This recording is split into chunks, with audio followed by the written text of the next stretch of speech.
Great to see everyone here today. My name is Sakina Rashid Foster, and I'm a partner at Haynes & Boone, an AmLaw 100 law firm here in Dallas, Texas, and I'm in the Financial Transactions Practice Group.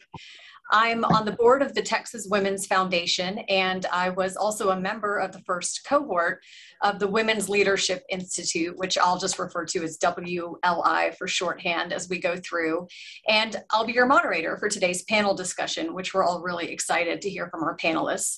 So the goal of our time here today is really to provide you all with an overview of WLI, its impact on the individual participants, their executive sponsors, and their organizations as a whole. And before we dive in, I'm going to turn it over to Rosalind Dawson-Thompson, our president and CEO of the Texas Women's Foundation, to give us some background on WLI.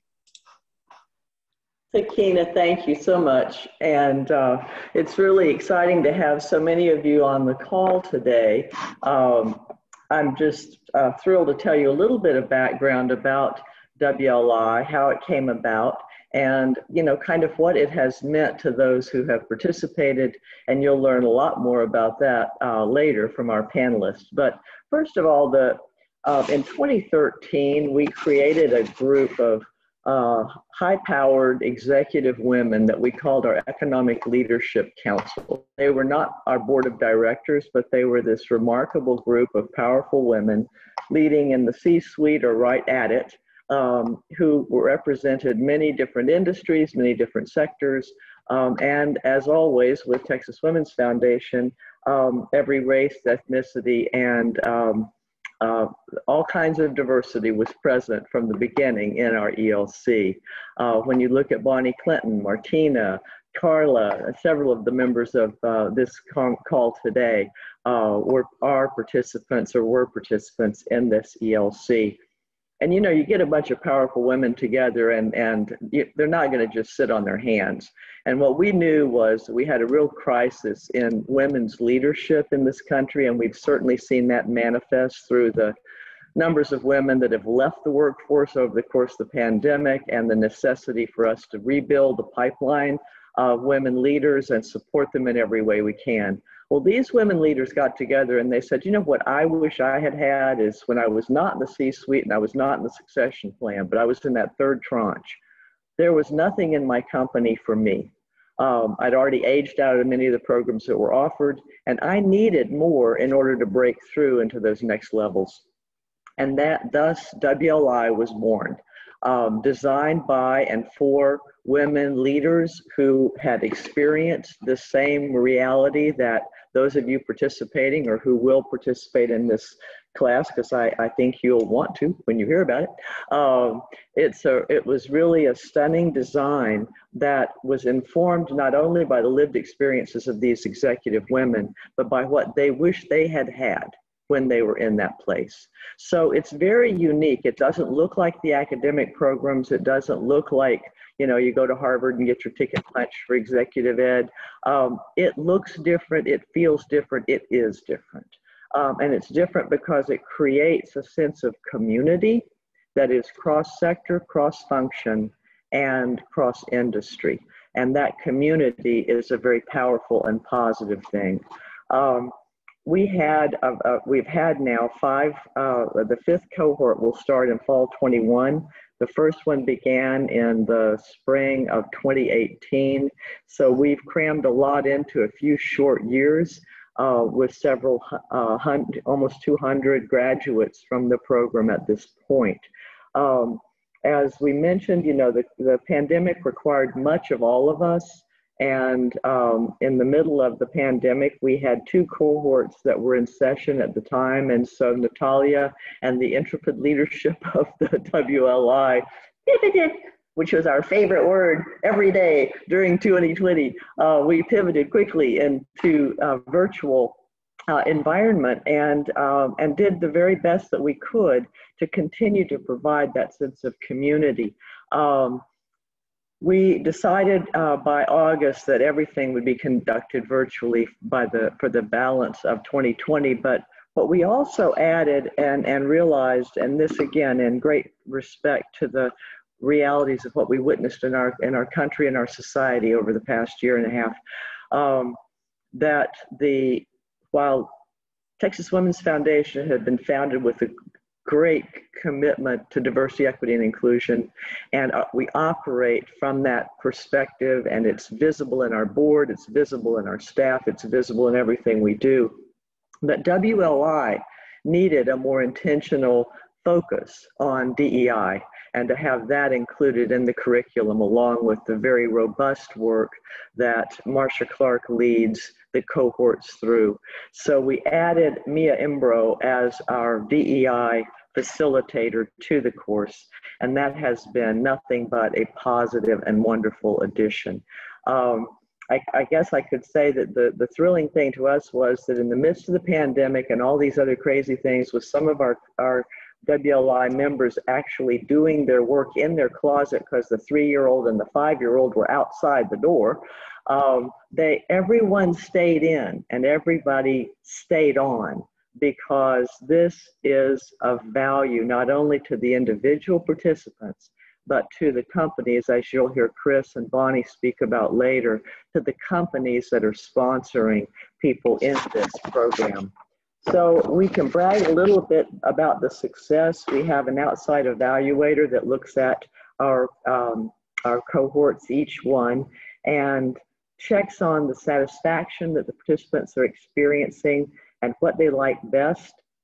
We, of course, are proud to say that 75% of all of our participants in cohorts 1 through 4 have experienced a profound professional change during or immediately after the program. That's a good number, y'all, and really an impressive statement about what has happened to those who have gone through the program. We're happy to know that the satisfaction is the strong connection among the cohort participants, the content that's relevant and applicable, and the immediate impact that our participants can place on their own leadership roles in companies, and also assessing and supporting the performance of their own teams. All of those are very important things. Now, I don't often like to read, I like to just riff, but I am going to read you this because I think it's really, really important to hear it. This is a quote from a recent graduate, and I'm going to read it to you. The assessments completed during the program provided insight and self-awareness to be more grounded, be more my authentic self, and provided me additional confidence to speak up and be more bold. I've continued to use and share the tools reviewed during the program. They're easy to use, easy to understand, and applicable to a variety of situations. I feel more equipped on how to navigate being a strong, confident woman in leadership and helping continue to pave a path for other generations. This particular participant has now been promoted to a role of Chief Operating Officer. Boom, mic drop. No, anyway, we are really proud of the program, proud of the input that all these fabulous, fabulous women have made into its design and continue to make in it as members of the ELC, as panelists and supporters of the program. And I encourage you all to listen with big ears to what you're going to hear from this panel discussion. It's a very meaningful and very positive experience. So I will kick it back to Sakina now. Thank you. Thank you, Roz, for that great interview. And that quote really does kind of cover it all. That's excellent. So I'm going to turn now to introducing our panelists, and each of our panelists has a deep connection to WLI in their own way. And I'll start with Raquel Daniels. So Raquel is the Director of Diversity, Equity, and Inclusion at Southwest Airlines. She's also an alumna of the first cohort of WLI, and I have the honor of having been her fellow graduate from that cohort. Next, we have Chris Monroe, SVP of Finance and Treasurer at Southwest Airlines. And Chris was Raquel's executive sponsor for WLI. And to explain what we mean when we use the term executive sponsor in this program, each woman that goes through WLI has an executive sponsor at their organization who commits to supporting their learning, development, and their application of what they learned through the cohort. And we have Bonnie Clinton, VP and CPO of Indirect Procurement at Toyota Motor North America. Bonnie is on the board of directors at the Texas Women's Foundation, and she's co-chair of the Economic Leadership Council, which, as Roz mentioned, is where the idea and the seeds were planted for this program. And she has also served as an executive sponsor for Cohort 1. So thank you to our panelists for being here today. I'm excited about this conversation, and let me dive right in. Raquel, let me start with you. Can you share with us your personal experience as a participant with WLI and how you've evolved as an individual and leader at your organization? Hi, Sakina. Good morning, everyone. It's such a pleasure to be here. And I just have to first say hello, and I love WLI for so many reasons. As Sakina and I, as she stated, we were in the first cohort. And when I think about that cohort and think about this program, what bubbles up often is just community. As an individual and as women and as a woman of color, I must say that often I am the only one in many rooms. And so coming into a program that allowed for community and authentic community has been a big deal and has really been a thread over the last few years that we continue to pour in. I think we as women, and once again, as an African-American woman, we come in and we keep our heads down. It is no question that we are smart. It is no question that we have taken all the steps to prepare ourselves as women in general. So we have the degrees, we've poured into all the certifications, we've poured into all the things that are necessary to ensure that we have the right quote unquote background to set us up strategically for the room. And the question then is, and then what? Right? We don't foster our relationships sometimes as we need to. And I think this program has been a reminder, number one, of how important that is and how important it is, all the soft things or the community in really having those authentic conversations about, well, what do you do when this happens? And what do you do? And have you had this instance? And really being able to have those conversations with individuals who, in my mind, are equally yoked. And by that, I mean, they are experiencing it very much in the same way that you are, right? We all have our suits on. We all have the fabulous shoes. We've gone to the massage to get the massages, and yet we still have the question, well, how do you, and did you have those moments? And I think that this, from an individual standpoint, has been one of the premier opportunities to pour in authentically, even as you have on your red lipstick and you're smiling and you've got your earrings intact, that you still can partner and say, help me understand better about how you navigated that important conversation. So it has been transformative for that. And then number two, I think as an individual and both as a professional, I too, as Roz pointed out earlier, many women that experience this program have had the opportunity to promote and to serve their organizations in a larger and broader way. And I too have had that opportunity in the tools, the conversations that we've had, both in the technical standpoint and in just the conversations from a relatable standpoint, have been very key in allowing me to be positioned to promote and serve Southwest Airlines in a different role than as I previously experienced the program. I think one of the largest takeaways for me is the idea that leadership is broader than your function, that leadership in itself is a technical skill, and you may be a leader of a function or an area in which it may not be your technical specialty, but really gaining the sense and the confidence to pour into just being a broad leader, right? I think that has been informative. And perspective. One of the greatest gifts of this program is perspective, in being able to shape your perspective, not only in how you see yourself, but how you see your organizations and being to lead in those organizations. So I'll pause there, Sakina. There's so much more that I could say, and I would take all the time. So I do want to share the stage. Thank you, Raquel. And from what Raquel shared, I completely agree with that. Authenticity, that community that gets built. We often say we got so much out of the curriculum that was taught, and, you know, Marcia as the leader of the programming, but we got just as much out of the community that we built with each other, and just that place to be vulnerable and ask questions from people who you respect, who are in different industries. It was so powerful. Thanks for that. So Chris, let me turn to you next. As Raquel's executive sponsor in the program, I had a two-part question for you. So first, what do you think makes a successful executive sponsor? And second, what did you and Southwest Airlines gain from sending a participant through WLI? Well, you'll have to ask Raquel if she thought I was successful, but the way that I looked at it in terms of feeling successful anyway about it was I ultimately look at the success of the person that I've sponsored. And Raquel has flourished, and she came into the program and into the relationship with me as an accomplished and highly capable executive, no question, like many of you. What we were working on were simply, and in addition to kind of working within the framework of the curriculum, but what we worked on were things like navigating culture, which our culture at Southwest is world famous, is very positive, but there's always two sides to every coin.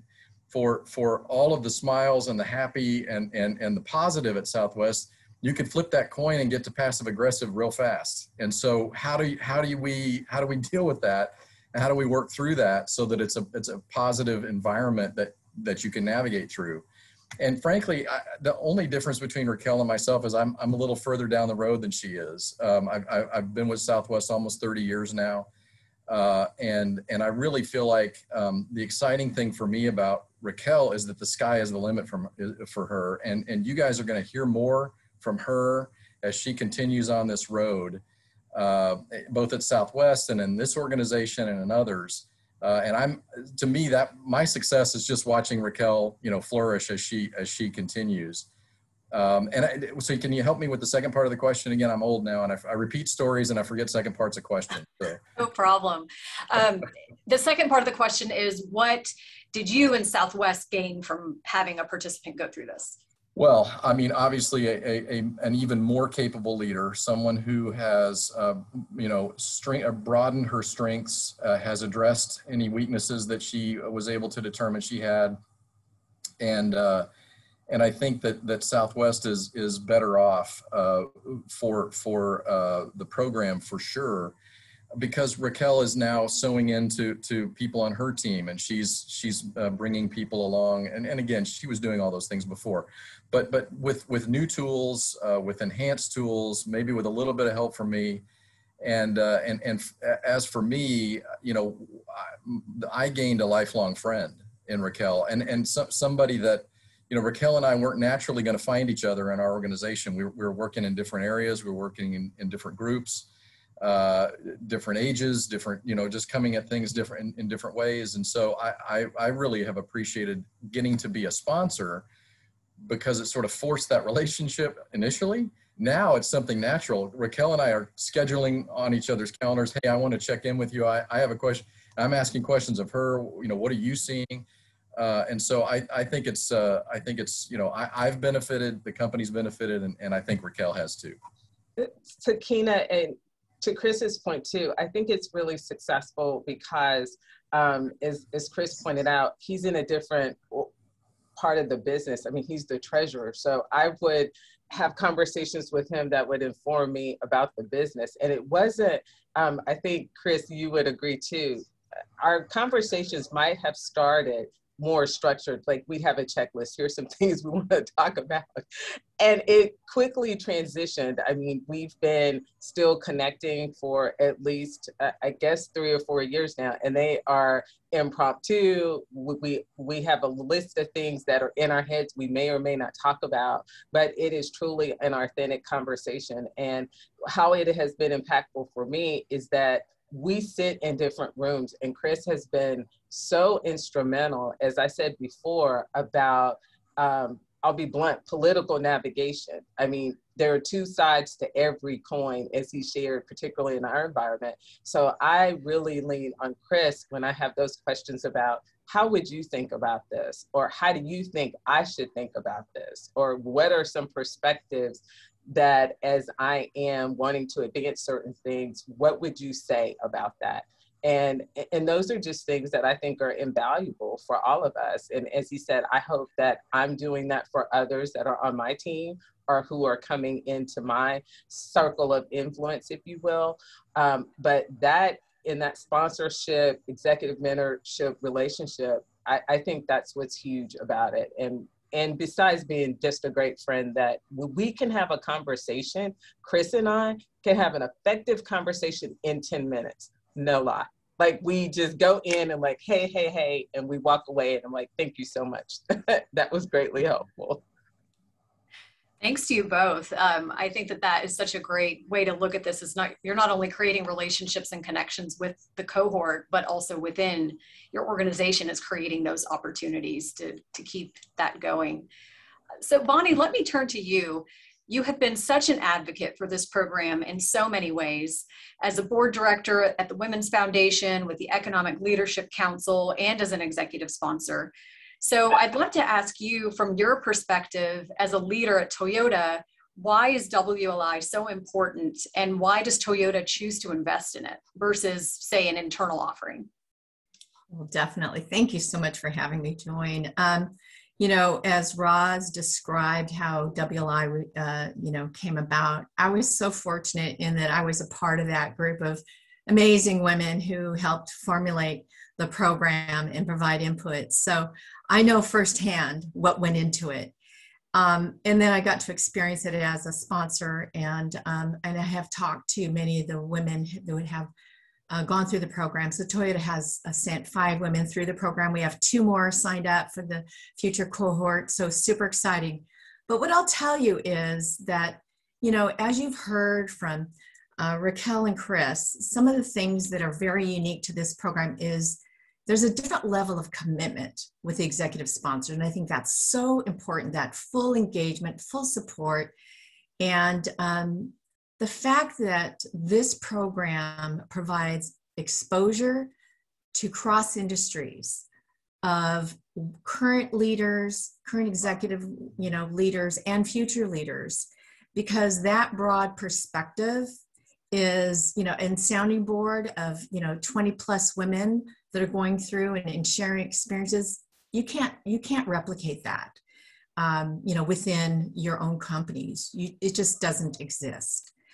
And, really what's so important about that is that those experiences being so rich and valuable, and those are experiences that are transferable within any industry.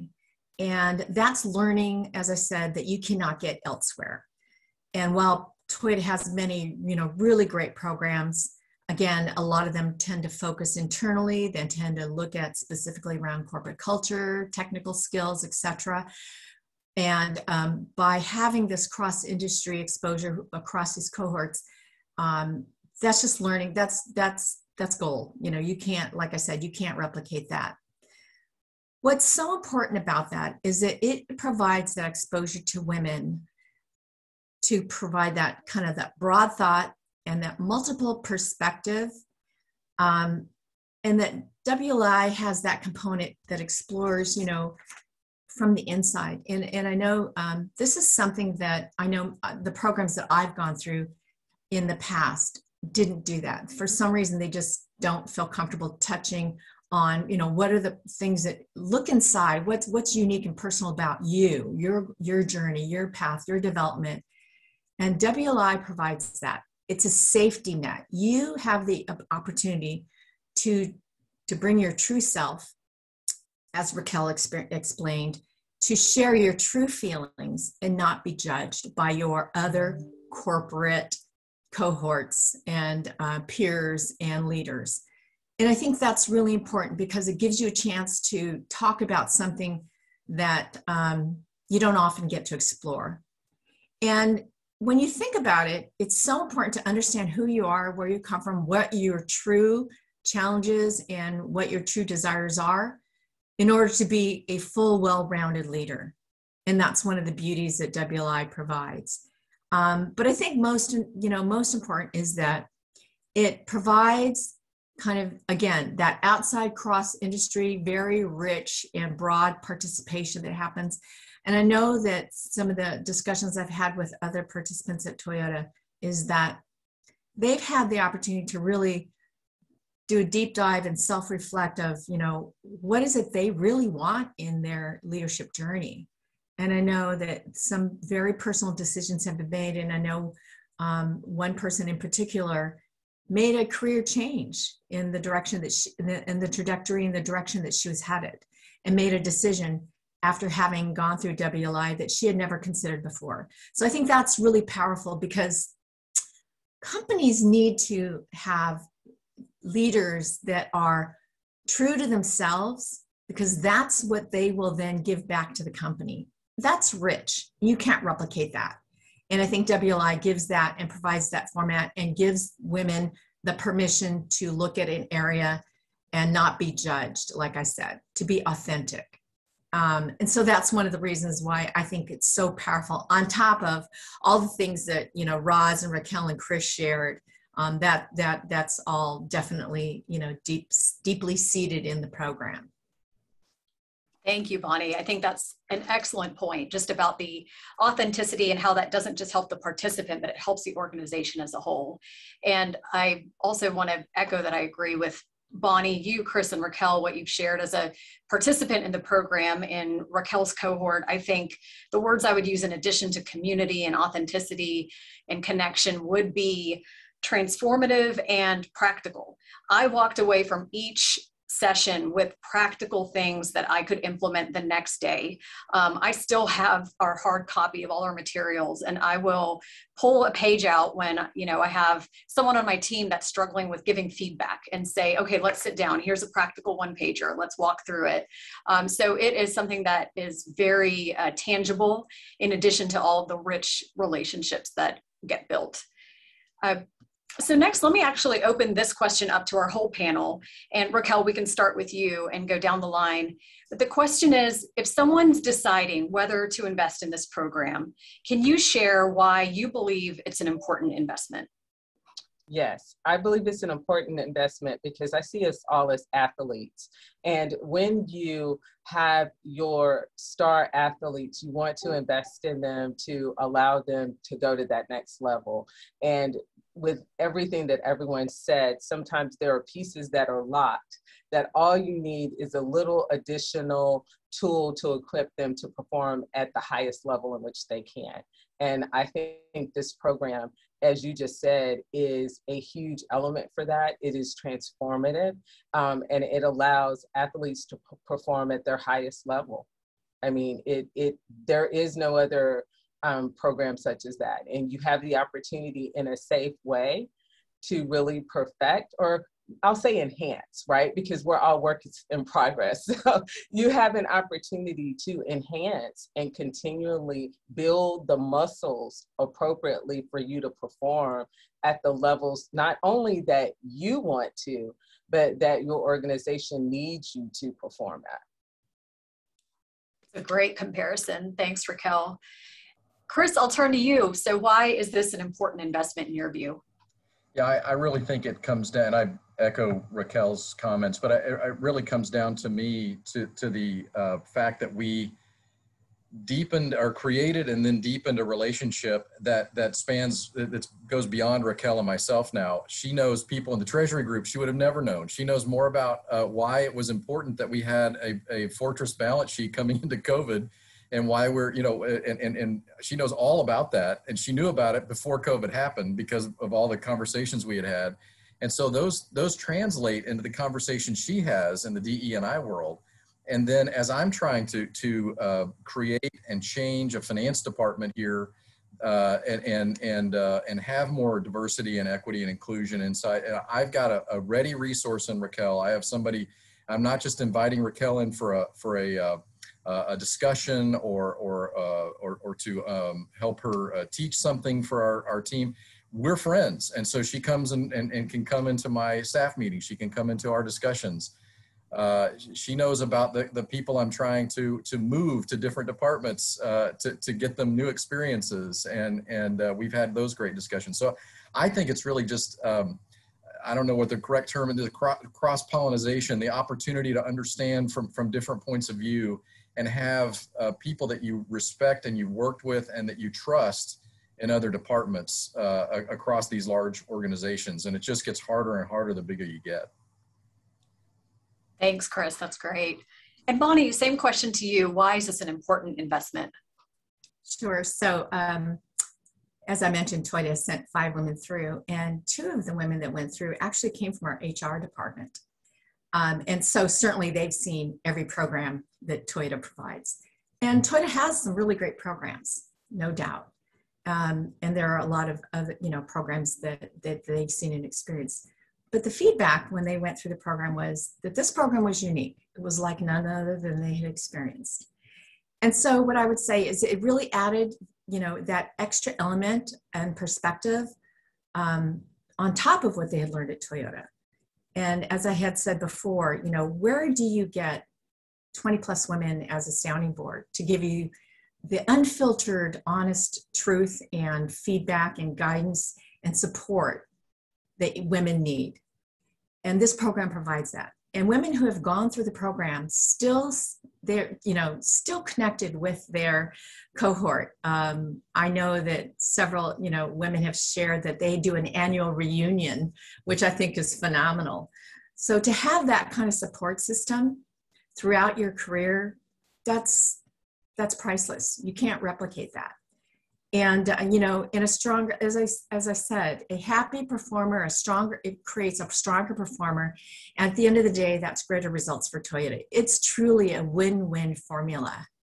And again, it's a program created by women executives for current and future women executives. It's investing in women, and that's what's just priceless. Thank you, Bonnie. And thanks to you and the ELC for coming up with this amazing program. So with that, do we have any questions from the audience, Natalia, that have come through? Not yet, but I encourage anyone who might have questions, now is the time. Yeah, feel free, raise your hands, type in the chat if you'd rather not, ask out loud.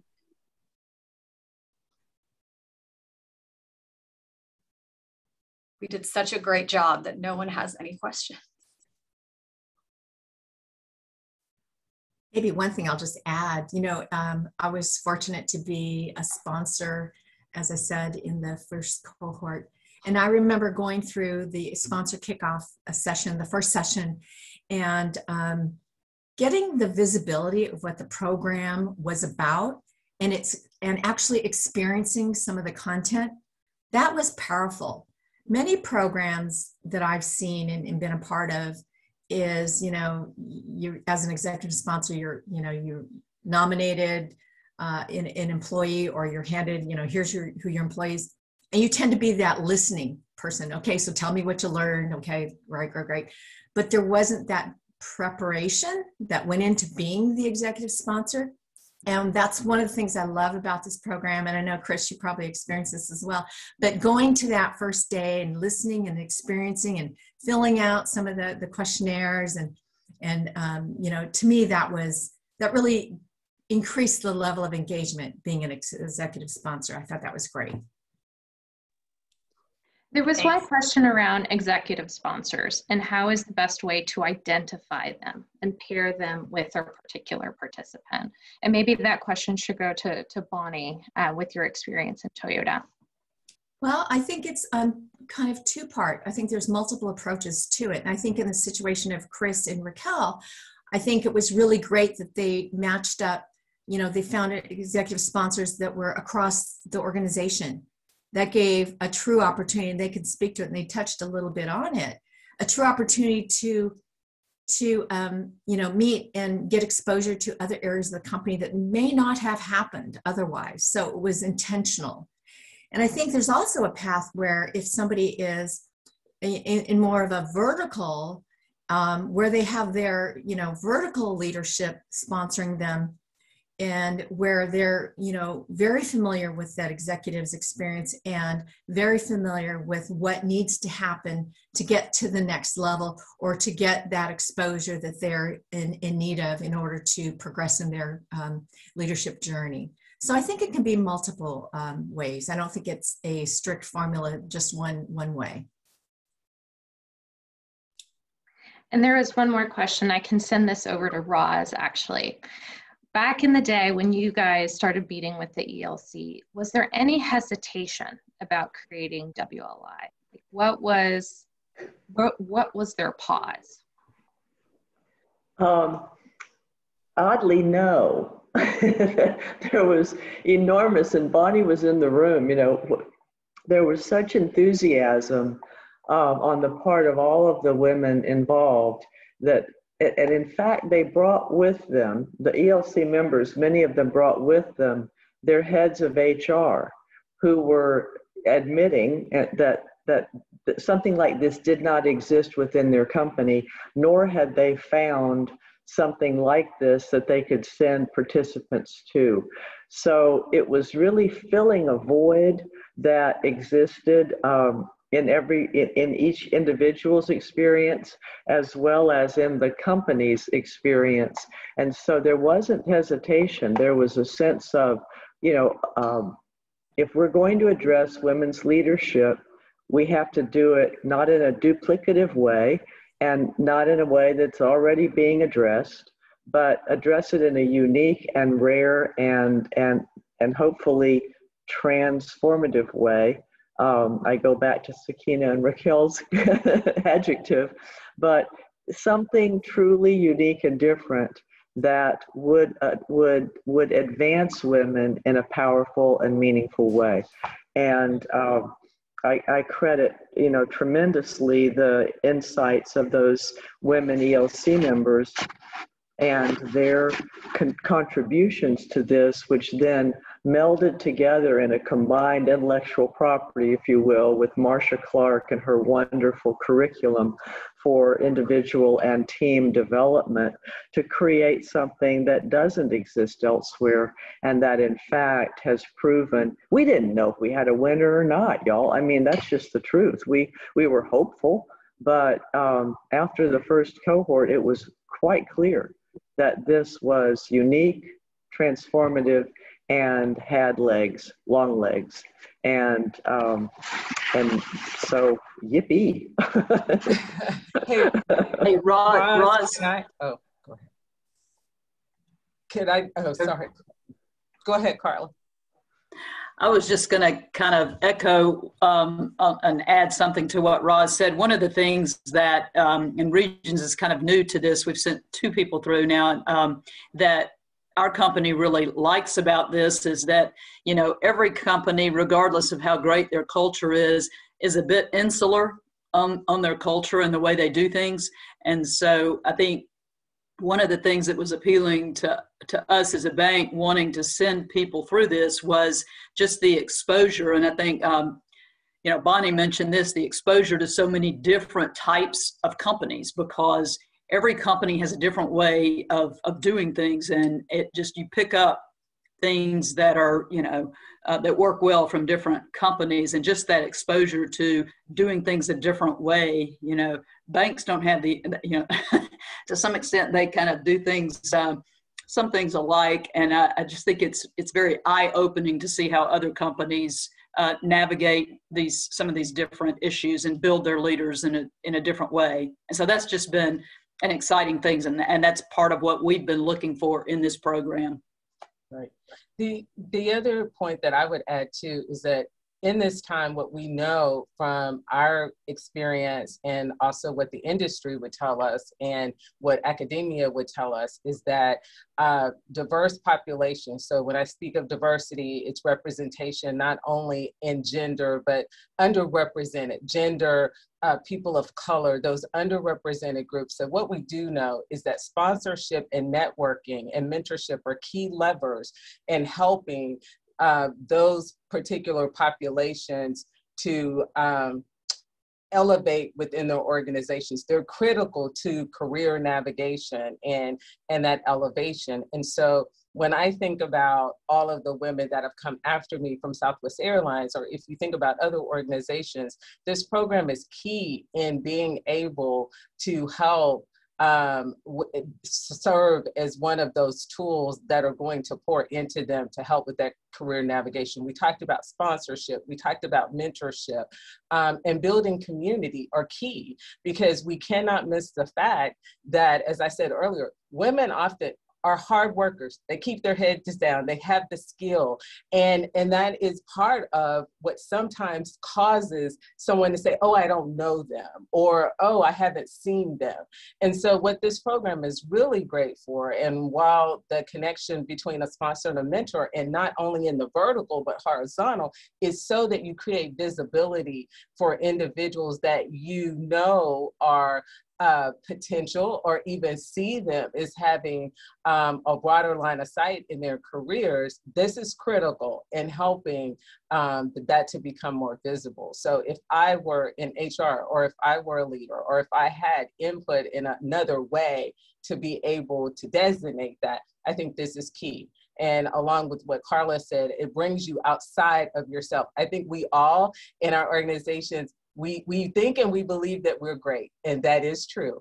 But there are others that are great as well. So how can we help to learn from others and let that inform how we're going to help provide a broader perspective in preparing underrepresented talent, great qualified talent, to be able to ascend in their career, not only for themselves, but our organizations as well.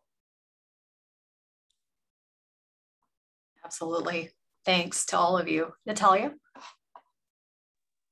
I think that is all the questions that we had. There was one in particular about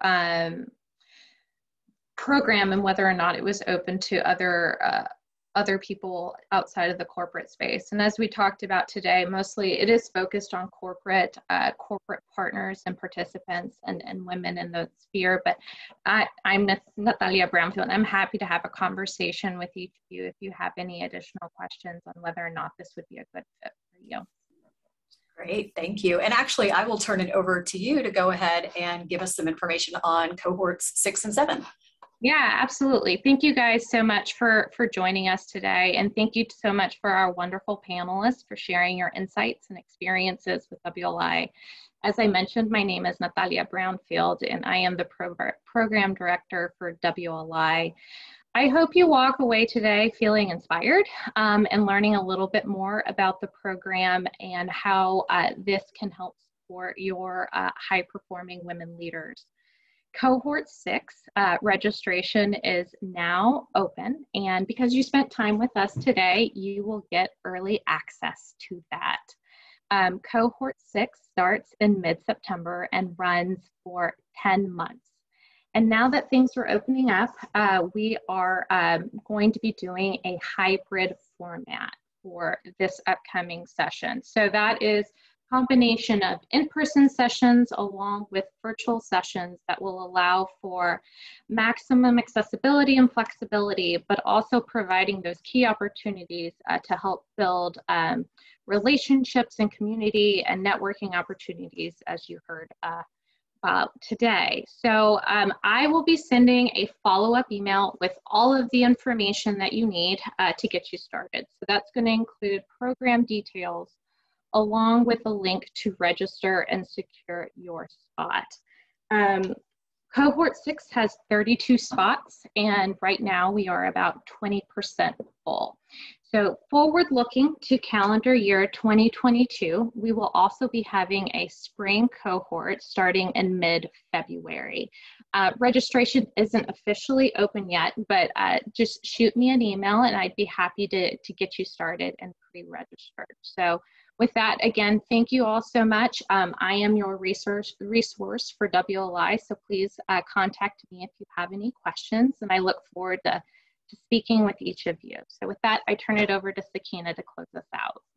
Thank you, Natalia. And I'm sure folks have it, but if you want to pop your email into the chat, if people want to reach out with any follow-up questions, that would be great. Well, thank you again to our panelists and to Roz, Natalia, for today's session. This is just one of my favorite topics to talk about, as I know it is many of yours. And we look forward to seeing what cohorts 5, 6, and 7 bring back into the Dallas community. If you have any remaining questions, feel free to reach out to any of us on the panel, and we are happy to answer them. And have a great rest of your day. That's all that I have. If any of our panelists have any parting words, we've got a couple of minutes, so feel free to chime in. If not, we'll give you a few minutes back of your day. Please start buying tickets on Southwest. Bye,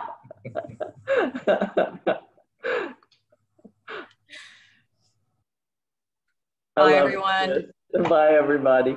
Thank you all for joining us. Thank you.